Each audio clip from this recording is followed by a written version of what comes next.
Mufasa is one of the most disappointing sequels I have ever watched, mainly based on the fact that they decided to make it connected to the 2019 film, and also doing what the remake genre does best at when it comes to needlessly explaining things that never needed to be explained. I mean, I really do like exploring Mufasa's background, but a lot of ways they needed to show it in the film revolves around the dumbest circumstances possible and actions that do not reflect the original story at all. And I really want to talk about this now at this time when bad films like Snow White were just released and how this is available now on streaming. That we should explore the blatant issues with this film despite it actually doing much better than expected, reflecting on how it's not as bad as I would have thought or anyone else due to the nature of the music and the actual attempt at making this a movie rather than a boring nature documentary remake of the original. In fact, that's why I did title my initial release review a mediocre mess, since it did fit more in the middle and is not completely atrocious like other remakes. Because compared to most other Disney remake sequels or prequels for that matter, this one actually did make a decent amount of money at over 700 million, becoming the 6th highest grossing film of that year, beating out films like Dune Part 2 and just coming a little below Wicked, where it even managed to make way more money than its counterpart released at the same time in theaters of Sonic 3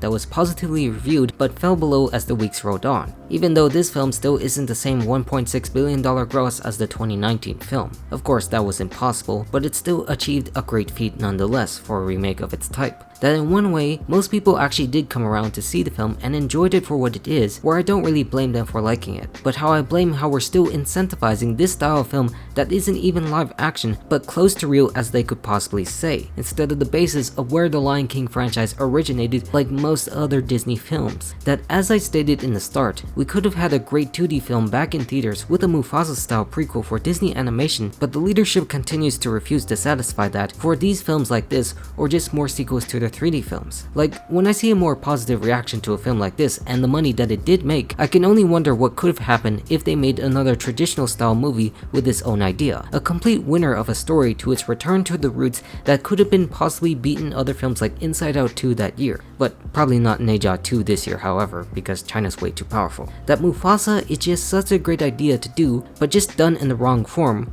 where I just want them to stop, hence why I say this is the wrong prequel. I want people to start realizing the bad effect it has when you give mostly real animals the bare minimum of expression compared to what actually animation films are made for that this company started from. Again, now important to mention to a greater degree when the new Snow White film spectacularly failed to impress because they cannot do what the unreal can do. And this is where I want to highlight a quote by Walt Disney himself during the making of Snow White to apply to all of these films, especially Mufasa, including photorealistic animation to give you a picture of why this movie doesn't really work in the way that you think. The first duty of the cartoon is not to picture or duplicate real action or things as they actually happen, but to give a caricature of life and action. To picture on the screen things that have run through the imagination of the audience to bring to life dream fantasies and imaginative fancies that we all have thought of during our lives or have had pictured to us in various forms during our lives. I definitely feel that we cannot do fantastic things based upon the real unless we first know the real. The point should be brought out very clearly to all new men and even the older men.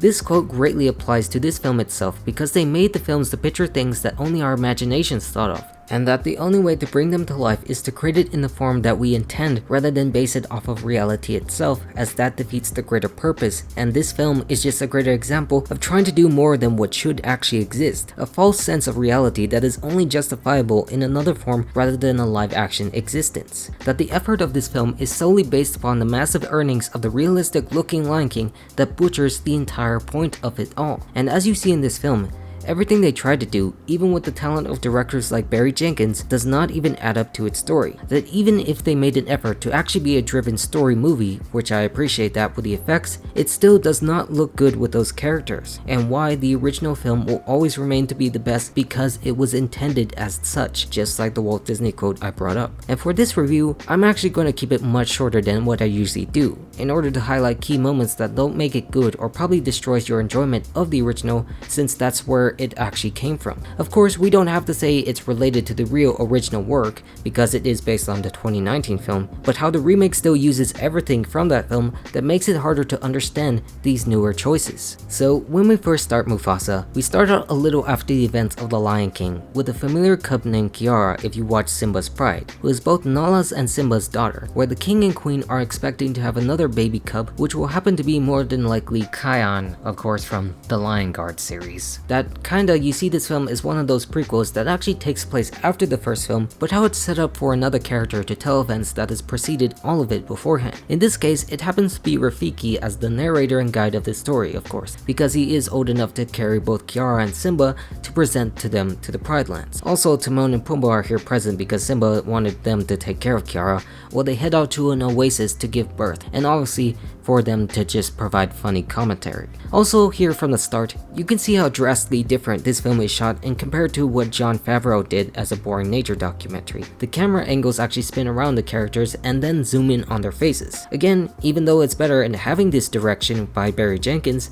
these shots still look so disgusting because just like the first, photorealistic animals cannot express what the original animation can do. Just because this film actually makes them have expressions like Simba smiling or other things doesn't actually make it any better. In fact, it actually makes it much more worse and makes it more fake, which kinda defeats the whole entire purpose of being photorealistic since the original is trying to be real to actual animals as possible, but this one decides to go back because they can't do that. And this is something I just really hate because it once again proves the same point everyone speaks of where you should have made it a 2D film. It should have been there from the start as it is fit to intend that, but they just refused to do it. But anyways, in this film, Rafiki starts the story off to a young Kiara about her grandfather Mufasa and how this one begins with not him being of the nobility as the original backstory showed. A lion born without a drop of nobility in his blood.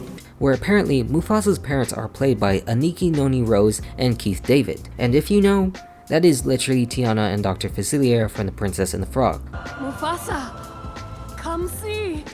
Imagine a kingdom full of life. When you dream big. Like, imagine telling a younger self that this film's hero and villain were actually going to be the parents of the most famous dead on the planet. That just feels weird, again knowing that all of these are still Disney films. Anyways, besides that weird pointless fact, Afia and Masego speak to Mufasa about finding Milele, wanting to travel to this place as their intended destination. This is where the first song of the film plays, and where I really won't mention much about the music since I don't really have a problem with them or actually like it that much either. The soundtrack of this film is done by Lin-Manuel Miranda, as we discussed many times before, where he did this rather than Disney wanting him back for Moana 2. Contacted by Barry Jenkins after finishing his work on Encanto and Tick Tick Boom, he actually willingly signed up to this project. And by what I can tell, he did succeed at his job, which contributed to the film making as much as it did since people actually liked it. The only thing I really hate the most about this is that he chose to do this rather than the actual animated film Moana 2,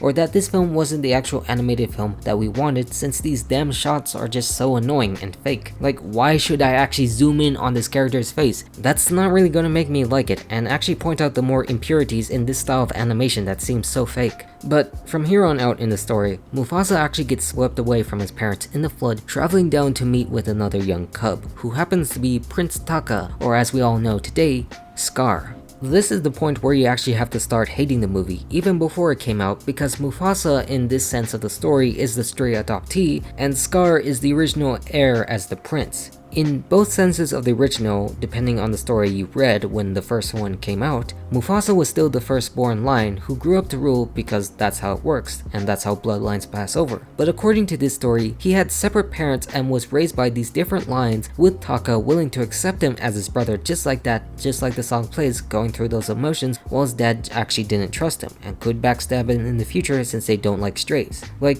in the most versions of the original story, from the Lion Guard and the Tale of Two Brothers, which originated Taka's name, they were all one family who grew up together, and Taka/Scar got increasingly jealous as time went on, contributing to all of the Lion King's events as we knew it. But of course, they just couldn't go with that and was more lenient to a degree in the live action version, since they changed parts of the remake where Scar never actually met the hyenas originally. And as we understand this story, it just actually doesn't feel right despite its good intentions in a brother-based story, because it all relies on him not being related and them growing up to like each other with adopted parents rather than the simple facts of jealous brotherhood. That in order to learn the story, we are going to have to be sympathetic to our potential villain as we see in the next film, as we know him as. All the Disney villains, as we'll get to see, are born out of mistakes that shouldn't have happened and put more blame on the actual heroes than we could initially see. But for now in the story, I can't judge too much since it still is an original one that can take its own path rather than shamelessly remake something on one of their own greatest films. But the one thing I can give the most credit for is of course the villain Kyros, played by Mads Mikkelsen, the villain of this film and the leader of these white lions called the Outsiders,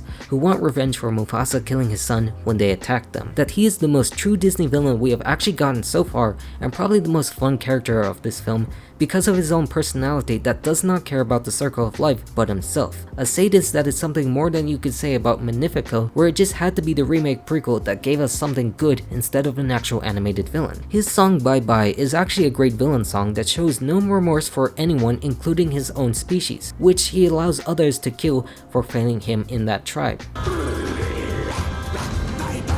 Something that probably was the best thing for this movie that could have done, as it reminded us that good villains can still exist. But going back to reality of Mufasa being a bad experience is where you feel like it wasn't necessary to have Timon and Pumbaa involved at all in this film. I need a bathroom break before the second act. Everyone wait for me! Their scenes are just so useless and only done for comedic purposes just like the first, only necessitated by the current events by the birth of Kiara's younger brother. Like, no matter what you do, they just don't come across as funny because of how unreal this film looks, and is only done to interject in a prequel story that is still based upon current events. But I want to focus on that story rather than any of this, even if the nature is to connect us to The Lion King 2019, which I hate, and doing this just interrupts the entire flow just because you want people to laugh in the theaters. But the kids weren't laughing originally because they couldn't have any expressions at all, even if you're played by Seth Rogen or Billy whatever. But back here in the story, Mufasa and Taka now have to run away as Kyros would kill Obasi and Ishe and the rest of Taka's family to go forward and find Mufasa's family once again, and potentially Milele. This is the part where they finally catch up to other familiar faces we know in the first film like Zazu, Sarabi, and of course Rafiki himself. That Rafiki in this story also knows of Milele to find the brother, which they're all headed towards despite her concerns that it doesn't exist. Just like traditional animation in this era as well, because I really hate this film's incessant need to zoom in on their damn faces. Or probably the origin of ideas, just like this scene right here. I have a report. It's morning. You see what I'm talking about here? Disney just feels the need to explain every single thing that existed in their previous stories like the morning report. Checking in with the morning report. Where big or small, it just doesn't matter. It needs to be explained, and it's something that has to be done, and we're still giving them credit for making these decisions by seeing it. But the real weird thing about Zazu in this scene is how in the 2019 film, they already placed hope in actually having a prequel, including lines that would match up with this film, with Zazu reminiscing on how Mufasa would get into similar situations and scrapes as his son did as a cub going to the elephant graveyard. Don't be too hard on him, sire. I remember a cub, a certain headstrong cub, who was always getting into scrapes. I mean, it doesn't necessarily have to be that in a literal sense, but when we apply him saying things like cub, we would look to a younger Mufasa who would grow up in an environment with Scar with his parents around Pride Rock. But alas, the movie decided to go in a different direction. Just like what you have noticed recently in these scenes and how much Taka has taken an interest in Sarabi, singing about her in these songs while Mufasa is remembering visions of his past to help them lead on. That this will weirdly play an important part in his own origin as the villain, and we have to keep that in our heads. Just like Taka explaining this to Mufasa to help him out on a date because he's the more awkward, backstabby type who runs and hides while Mufasa was ahead and spent most of his life around female lions. But later, the outsider lions once again follow their trail, which causes Sarabi to start an elephant stampede so they could try to escape and distract the lions from attacking them, while Mufasa saves Sarabi in the process, who got knocked out. But Mufasa, very caring for his brother in this part, lies and says that Taka did instead so he could have a relationship, even while Sarabi and Mufasa argue the most like regular couples would actually do. So they take up rest in the snowy mountain range before heading out once again to find Milele, where Rafiki tells Mufasa that his visions count to what he feels in his heart rather than his mind as they move forward to the place when Zazu helps cover their tracks in the snow. A point where Sarabi actually discovers that it was indeed Mufasa who actually saved her because of what he said to Rafiki and then actually said to her. My brother saved. I sensed it from the beginning. His destiny was to save you. that their relationship was actually being more established, yet how he tries his best to stay away since it was Taka that helped him overall. But she sees him through the truth, yet how it was always going to be coming back to him because, as we know, that's who made Simba overall. And of course, not Scar, who actually originally couldn't care less about Sarabi and even harmed her for even daring questioning his rule when food was scarce during his own reign. I mean, we are still applying the remake's knowledge and rules to this mostly, with lines alluded in the 2019 film with him stating that she chose Mufasa over himself after he died, but that still doesn't actually change much that you could have actually thought when they came into the picture. Long ago, you chose Mufasa over me, but now there is a new king. So stop being so selfish. Take your place by my side. That originally you could still think in a different way, where she joined the Pride originally during that time but just chose Mufasa as the one after her father to be next in line, and that's still fine. Which of course continues to contribute to the two songs in this one scene about actually falling in love and then Taka on the other hand feeling betrayed. Which, sad to say, like all other remakes I've done to explain in the past, is actually the main factor to why he actually becomes the villain, because he couldn't get the girl. Like, not quite just yet, but these events lead him on because he was the next in line to lead his own pride. He wanted a brother, and how his father was more right, pushing him down to meet with Kyros. Where even though I like this film's main villain, the real villain we all knew was ruined once again because they had to do another sympathetic tragic backstory that all these remakes do and modern Disney just loves to do in general. That what we know of Scar actually comes from this part of not getting the girl because she actually saw through his relationship more than being with Taka, and then he immediately betrays his own family because of it. Like, sure, that's gotta make total sense for one of the greatest Disney villains ever released, because they weren't actually really related at all, unfortunately, and this cub actually just came in and stole his thunder to grow as himself. Again, like I just said, it was better when they were related, because his whole character stems from being second-rate, passed for the throne since he was younger and less powerful than the lion is who actually just came into their lives. How can I support a story that doesn't actually know its own characters or seeks to make them evil, much more sympathetic than what should have been done? Why should I support this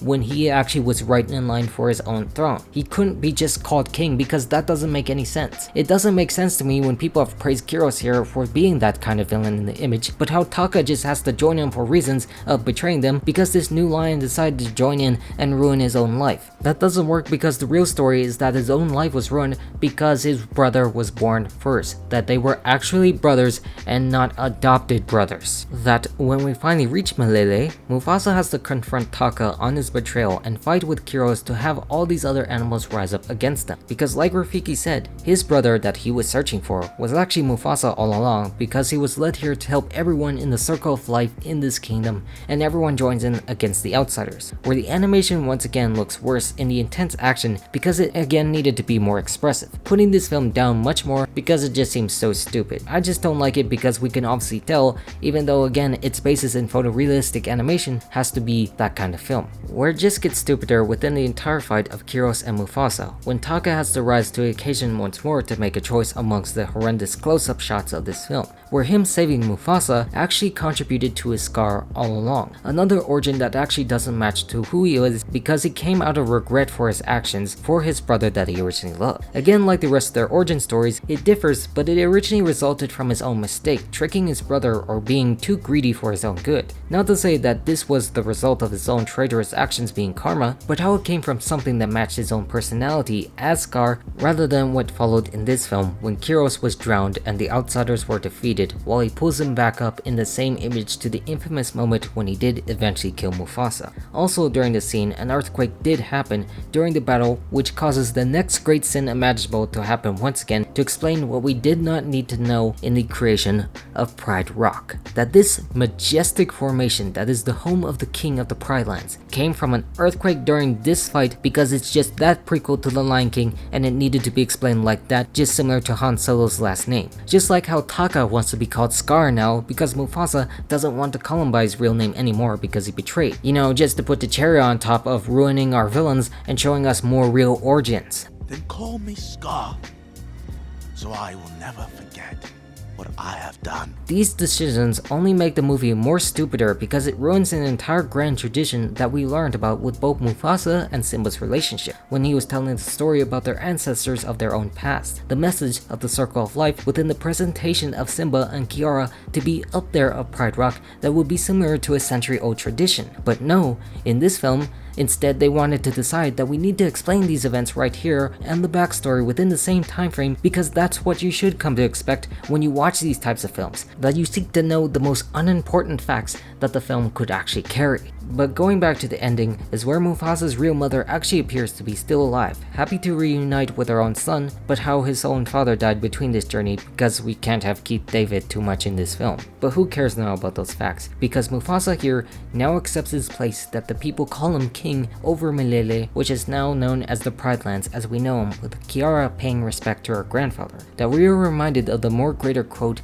of "He lives in you," where the generations from before still carry long after they're gone, as Simba and Nala have come home to greet their younger brother. The great 3 seconds that this film spent on Beyonce to be in this film at all and do a Circle of Life moment to circle back the story that Kiara learned and finally end things once and for all. Where in short, everything about this was just so stupid. The story sucked, and the characters doubly sucked for completely missing the point of Scar the most. That Mufasa, despite its best intentions, went above in the worst possible way to both explain certain events and perform it in the unforgivable form of photorealism. It's not the worst thing, however, to exist, and far better than the original 2019 film, but it's still a bad one nonetheless for daring to attempt its creation in that regard. And even if this was traditionally animated in that sense, where it could have been received much better and I would have enjoyed it more, it still wouldn't change the fact that Scar's entire backstory revolved around not getting the girl he loved originally, compared to his brother, or even stupidly explaining the origin story of Pride Rock or the Pride Lands compared to a generational kingdom that was always in their hands and in their blood. I get what they were trying to do in the story to foment this brotherly relationship and everything else that made it 10 times more expressive than the 2019 snooze fest, but it doesn't change the simple fact of how badly they misunderstood the point of that relationship and why it never really needed to be explored. But it also doesn't mean that they shouldn't have actually done a prequel of it. Just wish it would have been in a different medium where I would be much more happy regardless if it was. Because after all things we have learned, prequels aren't generally the worst things in existence and can better serve to understand a greater story if it worked out right, and why I thought this was just the wrong prequel that many shouldn't have seen. That we pride ourselves on the real message of the Circle of Life and seek to tell that knowledge of what could have been. So I'm all done now, and I'm probably just gonna watch The Lion Guard to get a better understanding of a prequel type story instead.